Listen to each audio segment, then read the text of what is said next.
E aí, tudo bem com vocês? Graças a Deus. Esperar só mais uns minutinhos aqui, né? Que não deu horário ainda. Aí a gente começa. Já entregaram a segunda lista já? Que segunda lista? Rapaz, estamos quase terminando.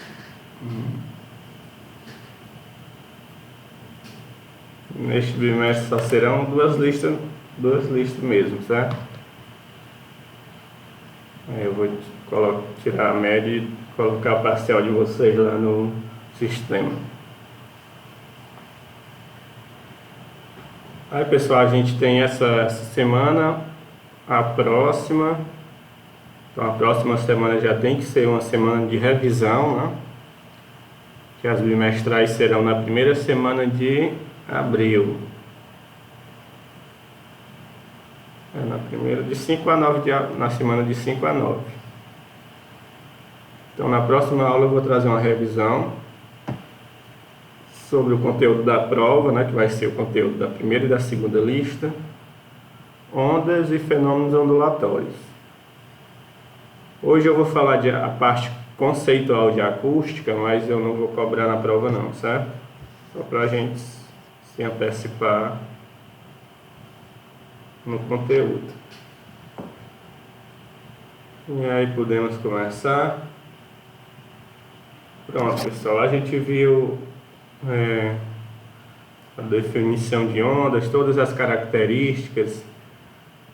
Agora a gente vai basicamente dar uma continuidade no assunto, focando mais na parte das ondas sonoras, que a gente chama de acústica. Mas vocês vão ver que muitos dos conceitos que a gente já viu para ondas, né, vão ser reabordados aqui, já que se trata de uma extensão do conteúdo, né? Apenas focando mais nessa parte das ondas sonoras.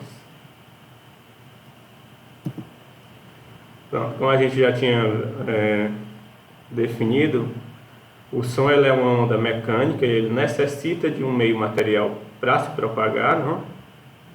Se não existisse o ar nos envolvendo, a gente não conseguiria falar, né? Se comunicar através da fala, né? Emitir nenhum tipo de som. Então essas ondas elas não se propagam na ausência de matéria, no vácuo. Certo? É uma onda mecânica que necessita da matéria e ela é longitudinal, né? A vibração e a direção de propagação são as mesmas. Aí todos aqueles fenômenos que a gente viu, né, para ondas no geral, o som também vai apresentar, né? Ele vai difratar, vai sofrer difração, que é aquela capacidade de contornar obstáculos, vai refletir, vai bater num obstáculo e vai retornar para o meio de origem. Vai haver interferência entre duas fontes sonoras, né? Podendo aí intensificar suas características, né? Uma interferência construtiva ou uma atrapalhar a outra, né? Tendo uma diminuição na intensidade dessa onda, que a gente chama de interferência destrutiva. Ela pode refratar, passar de um meio para outro. Por exemplo, eu estou imerso em uma piscina e alguém emite um som fora. Eu vou conseguir perceber o som dentro da piscina, né? O som vai passar do ar para a piscina, de um meio para outro. Eu não vou ter a mesma velocidade, né? Essa velocidade ela depende do meio, mas o som ele refrata, certo? Passa de um meio para outro. Aí outros efeitos, né? Transmissão, passar por um obstáculo, absorção, que pode ser absorvido por um obstáculo, dispersão pode ser espalhado, não? Então todos aqueles fenômenos que a gente viu para as ondas no geral também vai observar no som. Aqui também a gente já tinha abordado, né, que a velocidade de ondas mecânicas, e como o som é uma onda mecânica, ela vai ser maior quanto mais denso for o material, né? Quanto mais aglutinada, junta estiver a matéria, né? Então é maior no sólido, depois no líquido e por último, né, gasoso, né, no estado gasoso. Então quanto mais denso o material, maior a velocidade.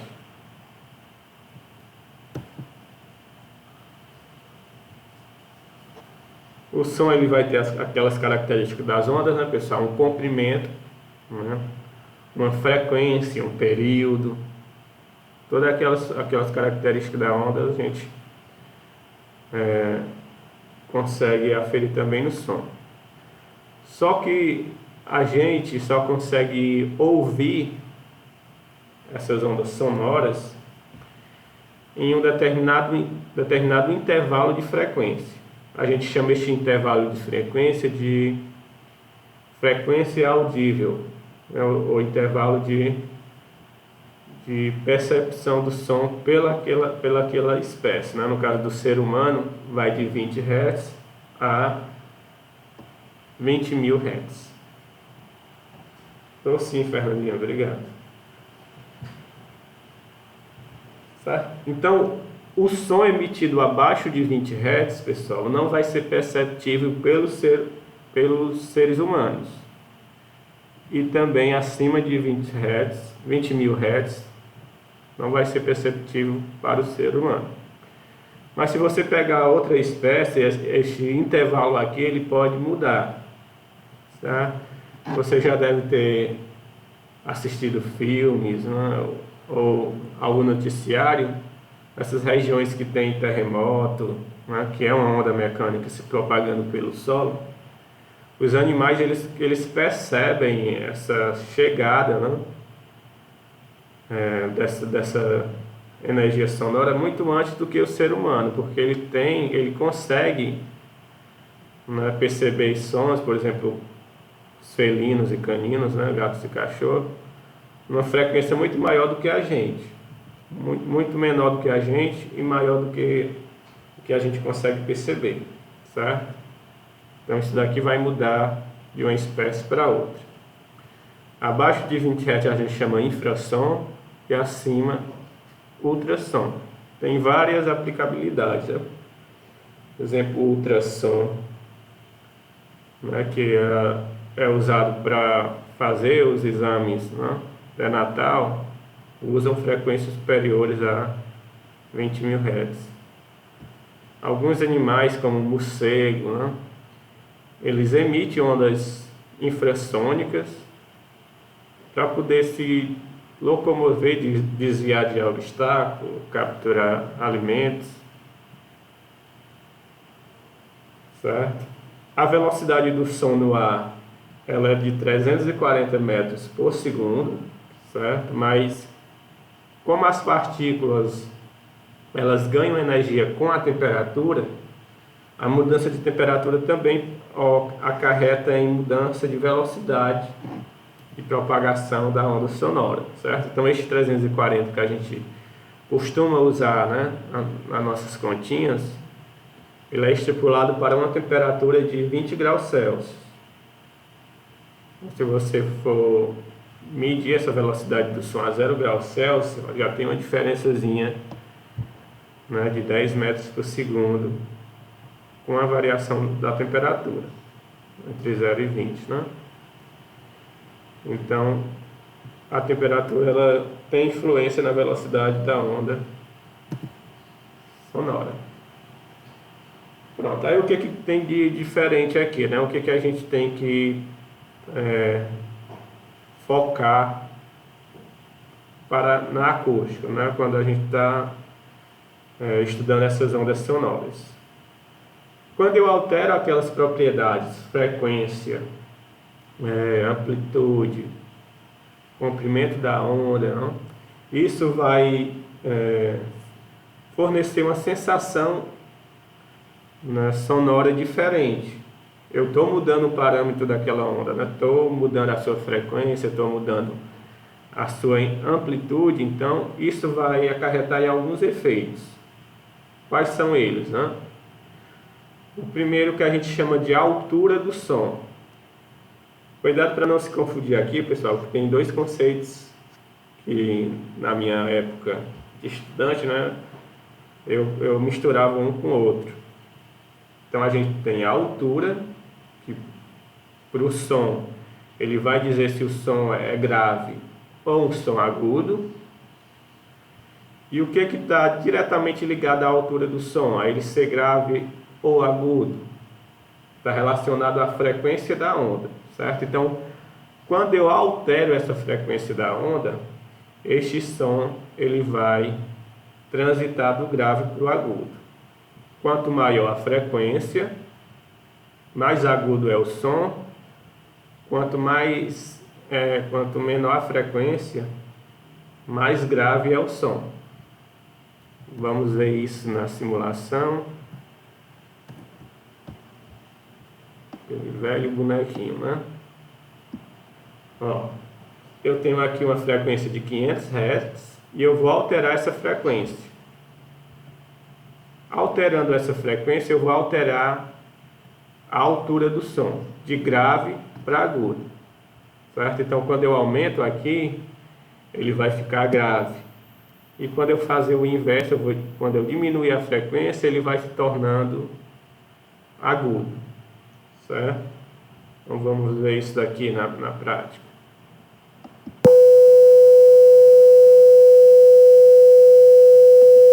Vou aumentar a frequência primeiro, ele vai ficar mais agudo.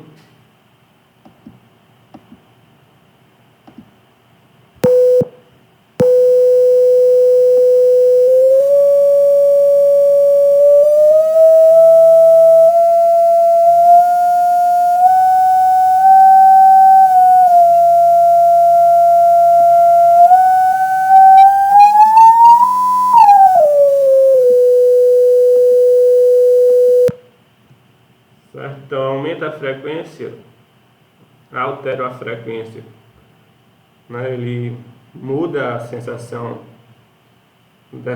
deste som, aumenta, fica agudo. Agora eu vou diminuir, o som vai ficar mais grave, não? Frequência menor, o som vai ficar grave.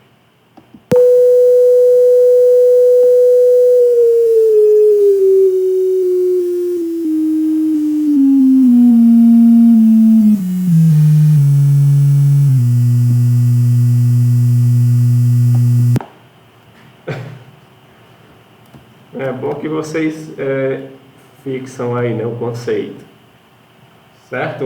Um som com frequência alta, agudo, né? Um som com uma frequência baixa, grave, certo? Então essa é a primeira característica das ondas sonoras, né? A frequência ela vai alterar a altura do som, de grave para agudo e vice-versa. Aí eu misturava com essa definição de intensidade, pessoal. Ó, são parecidas, né? Altura e intensidade. Só que o que quer dizer a intensidade do som? É a mesma coisa que o volume, certo? Então, diferentemente de eu mexer na frequência, ele não vai alterar o som de grave para agudo. Ele vai apenas intensificar a potência daquela onda sonora, né? É como se você estivesse ali mexendo no botãozinho do volume, né, do seu rádio, tá? Do seu som lá.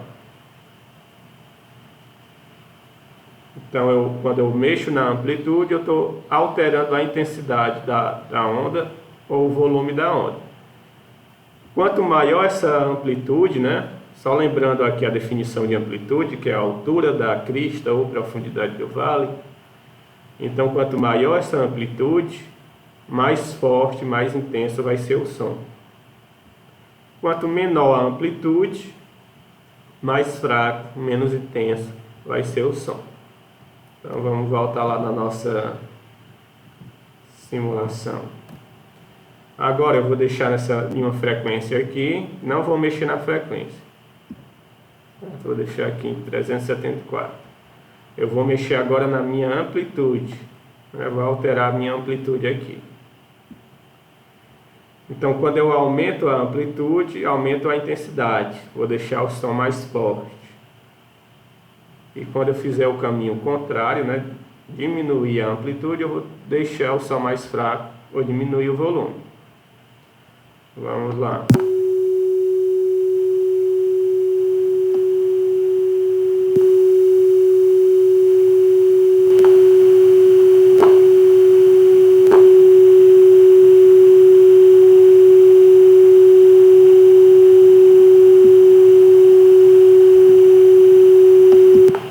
Vocês viram que no começo a intensidade era bem menor. À medida que eu fui aumentando a amplitude, a altura do som foi se intensificando, a intensidade do som foi ficando mais forte, né?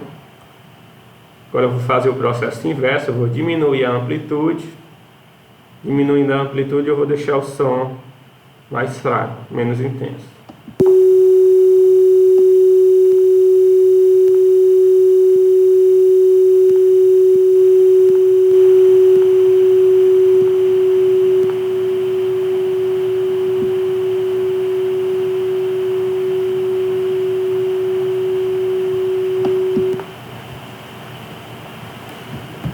Certo?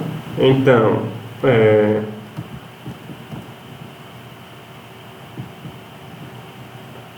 a frequência altera o som de grave para agudo e a amplitude ela aumenta a intensidade dessa onda, né? O volume deste som. Dúvidas até aqui, pessoal? Exato, Jorge. A amplitude está relacionada com o volume. E a frequência está relacionada com o que a gente chama de altura do som. Pode ser grave ou agudo. Pronto, aí continuando. Outra propriedade das ondas sonoras é o chamado timbre. Certo? O que é o timbre de uma onda sonora? Com o que ele está ligado. O timbre, pessoal, ele é uma característica da fonte emissora daquela onda.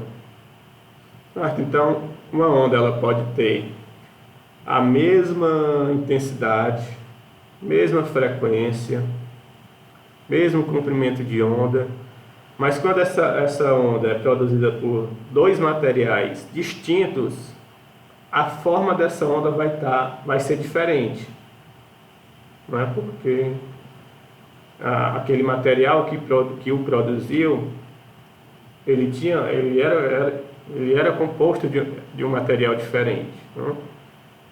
Então essa forma da onda é o que a gente chama de timbre, não é? Está relacionada com o material que o produziu. Então quando você, por exemplo, aqui pegando exemplos, instrumentos musicais, né? Vou emitir uma nota musical, um dó, um ré, um mi, com um violão e com um piano. Cada nota musical está relacionada à mesma frequência, mas quando ela é emitida por um instrumento diferente, né, a sensação dessa onda sonora também é diferente. Você consegue perceber a diferença de uma nota musical emitida por um violão e essa mesma nota musical emitida por um piano ou por um violino, certo? Mesma nota musical, com mesmas características, mas a forma dessa onda é diferente. Você consegue diferenciar a voz de um amigo, né? Mesmo sem vê-lo, pelo timbre da sua voz. Cada indivíduo tem uma corda vocal, né, que está produzindo a sua fala, certo? Então a forma dessa onda emitida por cada sujeito é particular. As minhas cordas vocais não são idênticas à da Fernanda, né? A do Ezequiel. Todos nós aqui temos uma corda vocal única. Ela vai emitir com um timbre único. É um timbre característico daquela pessoa. Tá? Então, Cassiel tem um timbre, né? Embora alguns imitadores consigam se aproximar, aquele timbre é único da pessoa. Então, o timbre está relacionado à forma da onda, à fonte que está produzindo aquela onda.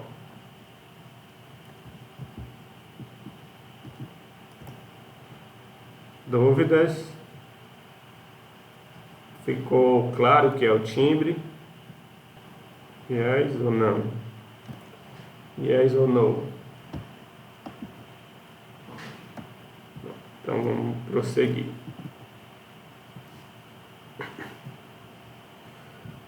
Como eu disse, né, pessoal, existe um intervalo onde essa percepção das ondas sonoras se dá para o ser humano.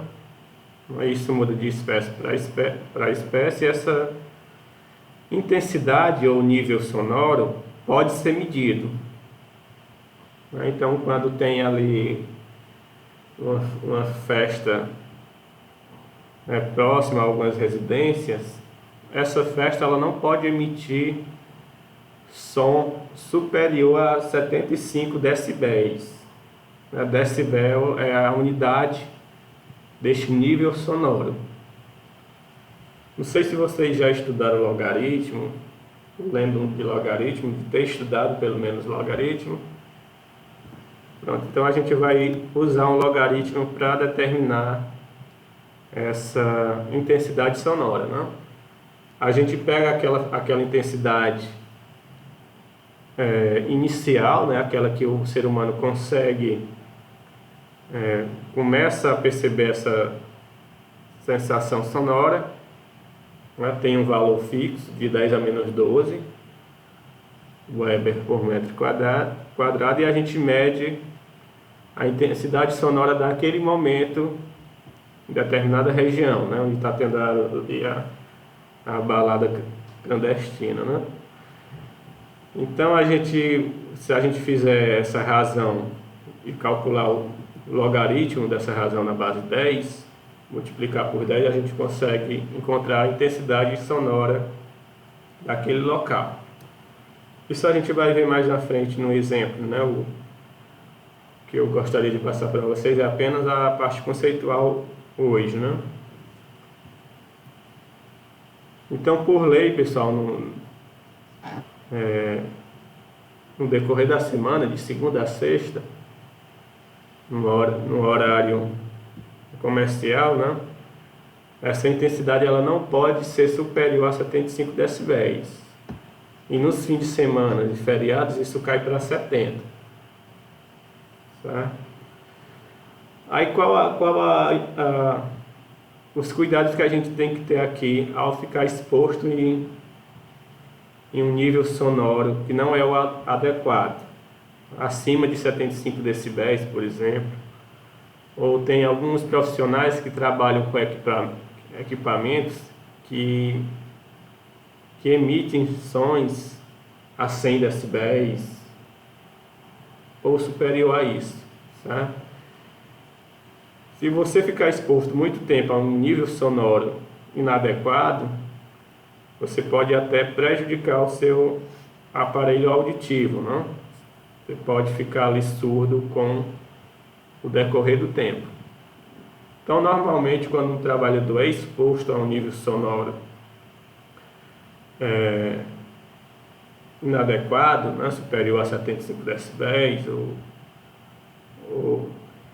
além dele ter que usar EPI, né, equipamento de proteção, para amenizar aquele ruído, aquele nível sonoro, existe também um limite de exposição diário para aquele trabalhador.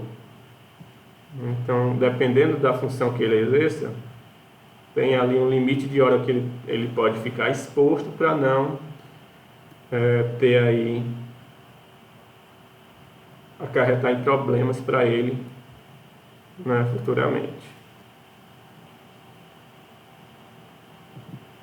Certo? Então aqui eu tenho uma escala dessa intensidade sonora, certo? Então quando passa aqui de 120 decibéis, você já começa a sentir dores, né, no seu aparelho auditivo, certo? Então, dependendo dessa intensidade, o seu tímpano aí pode estourar, né? Você pode ter danos aí irreversíveis, certo? Então, é necessário que haja um cuidado aí na exposição a essa intensidade sonora. Aqui eu tinha mencionado no começo, né, pessoal, o som também ele pode ser refletido. Então, o eco, né, quando você está ali próximo de uma montanha, numa caverna, ou até mesmo em campo aberto e você dá um grito, e com certo intervalo de tempo você consegue ouvir a sua voz, né, ecoando, uma repetição da sua voz, aquele eco ali, ele está sendo gerado pela reflexão da onda, onde a onda vai bater em um obstáculo, numa parede, ou numa coluna numa massa de gás, né? Sim, enfim, um obstáculo vai bater e vai retornar, e aquele som vai ser emitido, não vai ser refletido no ambiente, certo? Então, o eco, a reverberação, que é um reforço na sua fala, é causado por a reflexão da onda. Ela bate no obstáculo e retorna para você, né? Volta para o meio de origem. Então, os morcegos, algumas embarcações usam a reflexão para localizar cardumes submersos na água, para saber a profundidade do local onde eles estão pescando, né? Usando este artifício de emitir ondas infrassônicas ou ultrassônicas. Essas ondas batem no obstáculo e retornam para o meio de origem, certo?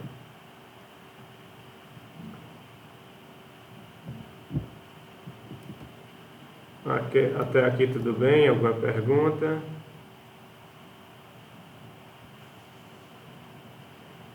Cuidado aí com o fonezinho de ouvido de vocês, viu, pessoal? Tem gente que passa o dia com fone de ouvido. O fone de ouvido, ele pode aí prejudicar a sua audição. Você pode perder a capacidade auditiva, mas se você passa aí 24 horas com o fone de ouvido no máximo, né? O próprio computador, quando a gente conecta o fone de ouvido, ele dá um limite ali de segurança, e quando você aumenta mais daquele limite, pelo menos o meu aqui, ele pergunta se eu realmente quero ultrapassar aquele volume, aquele nível sonoro. Então manerem aí no uso dos fones de ouvido. Pronto. Aqui é partindo para outro aspecto do som. Quando eu coloco ondas sonoras em tubos, né, em regiões onde aquela onda vai ficar confinada, vai passar por aquele tubo, por exemplo, quando eu vou tocar uma flauta ou algum instrumento de sopro, né, por que aquele som sofre variação, né? Eu consigo emitir várias notas musicais em uma flauta apenas tampando alguns orifícios, né? Gerando notas musicais diferentes. Por que isso acontece? Tá?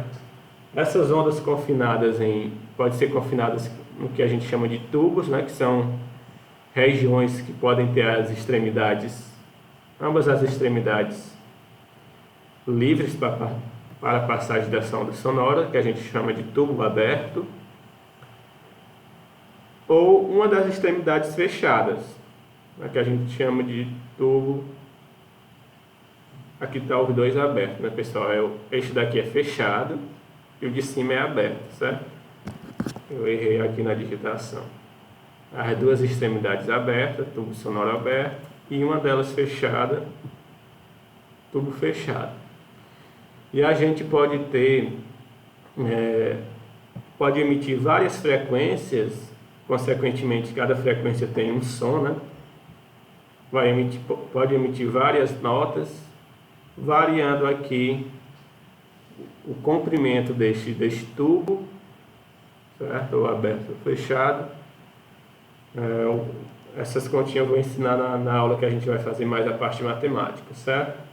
Mas o que eu quero que fique aqui é que, variando a dimensão desses tubos por onde a onda sonora passa, eu posso ter diferentes frequências, diferentes comprimentos de onda, consequentemente diferentes sons.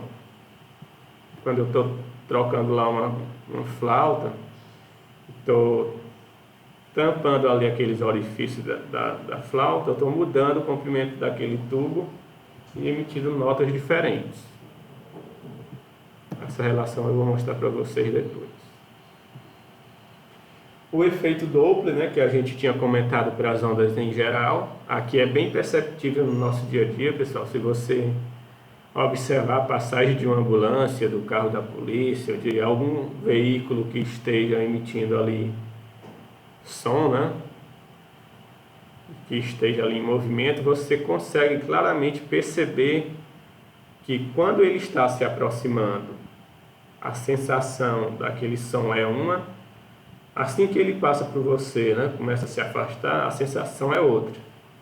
A gente viu que a frequência, ela muda o som de grave para agudo, né? Maior a frequência, mais agudo, menor a frequência,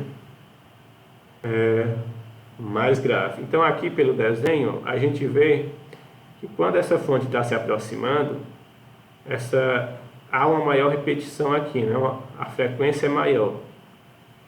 Então, a sensação que este observador vai ter vai ser de um som mais agudo.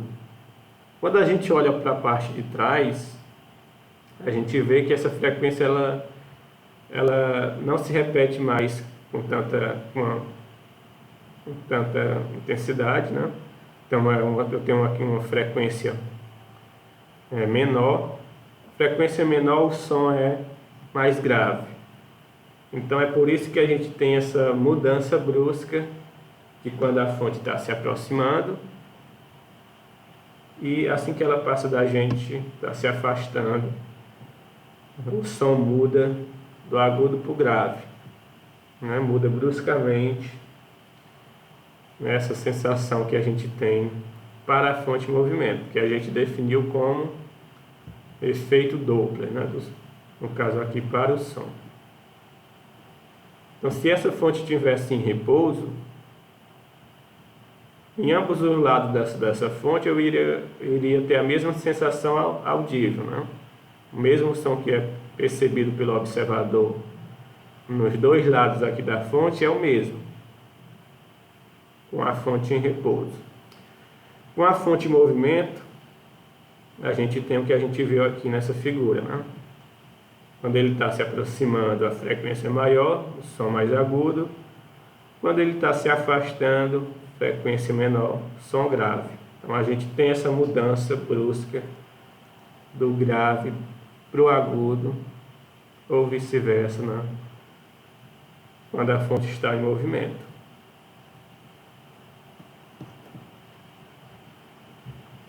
Também tem como calcular essa frequência aparente que a gente percebe da fonte em movimento, né? Ela vai depender da frequência daquela fonte em repouso e das velocidades do objeto, né, da fonte e do observador. Fernanda fez uma pergunta. A fórmula é assustadora. A gente vai ver aplicações na próxima aula deste conteúdo. Quanto mais longe, mais grave. Na verdade, quando ela está se afastando, o som vai ficando mais grave. Exatamente, Fernando. Porque a frequência ela é menor. A gente viu naquele ruídozinho chato, né? E quanto maior a frequência, mais agudo, mais pela fino é o som, né? E quanto maior a frequência, mais agudo, quanto menor a frequência, mais grave, né? Então, a gente pode fazer até uma analogia aqui, ó. Ó, a gente consegue ver aqui que a distância, né, o comprimento da onda, ele é maior, né, quando a fonte está se afastando do observador. Então, se este detector tivesse aqui do outro lado, o comprimento de onda era maior, som mais grave, né? Já que na ilustração que a figura mostra, o observador está próximo da fonte, a fonte está se aproximando dele. Então, o comprimento de onda é menor, certo? Por que a voz masculina ela é mais grave do que a feminina? As nossas cordas vocais, né, masculina, ela gera uma onda de comprimento de onda grande. Então, o som da voz masculina ela é mais grave, né? Já as cordas vocais femininas, elas geram ondas sonoras com comprimento de onda menor. Então, eu vou ter um som mais agudo. A gente viu que frequência e comprimento de onda, eles são inversos, né? Aqui o comprimento de onda é grande, a frequência é pequena, está se repetindo menos vezes. Aqui o comprimento de onda é pequeno e a frequência é grande, está se repetindo mais vezes. Então tem essa relação de inversão.